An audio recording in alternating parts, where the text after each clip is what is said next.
This week in class, we're going over another really complex standard dealing with informational text, and I want to show you how I take a larger standard and I break it down for both skills but authentic reading as so here I've pulled it straight from my lesson plan. I'm in Virginia, so we call them SOLs here, but I think they're similar to Common Core standards.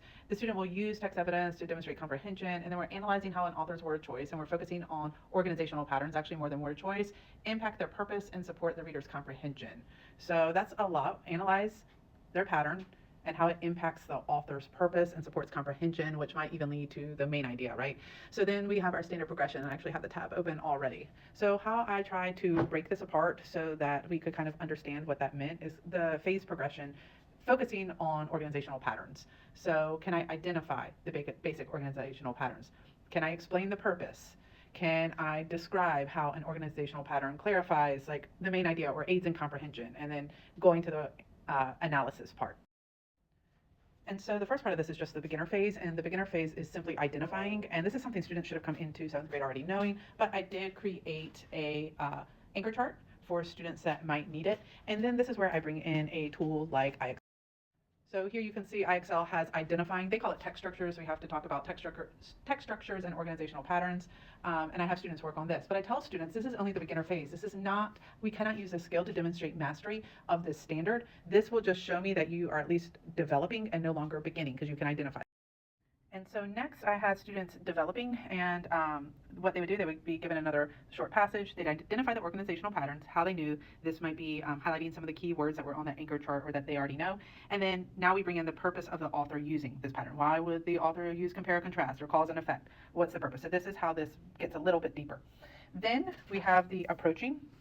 So once they show that they understand the developing, now it's approaching. I took this from HMH, the authentic text that we're reading. It's not just a game.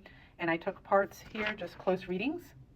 And then here, we're asking about the organizational pattern, what the main idea is, explain how this pattern helps us to better understand the author's purpose or the text's main idea. And so this is getting a step. So here you can see I'm working in small groups with students while others are going through their progress on their own. They're either reading the text, the authentic text, developing, trying to figure out what the main idea is, what information the author wants us to learn. And we're using the strategy of looking at text features, which we've already taught, and now adding on organizational patterns, how they help us reach the meaning of the text and the main idea. Here I am in a small group. We're doing a close reading. We're marking up the text in our HMH book, looking at organizational patterns and talking through why the author uses them. What's the author's purpose? How does it help us better comprehend the text or reach the main idea? And that discussion then leads them into the paper for the approaching. So some students have small group first and then get into the paper because they've had that small group support. Some students that aren't really having difficulty move to the paper, and then I just check it and see if they need small group support after. And so then the last phase of this is tomorrow we're going to use We Will Write to kind of break this apart, but we are going to get into the analysis, and the analysis is going to look at, and this comes from HMH itself because again, we have to use this as our resource in our class. How does the author use descriptive pattern to organize a selection? And I've kind of broken this apart in using We Will Write. How does the author use a descriptive pattern to organize a text, locate descriptive language and cite, and then why do you think the author chose to describe it this way? Kind of just breaking up this deeper level question into smaller parts, and that's how I'm going to assess the analysis level of the skill tomorrow.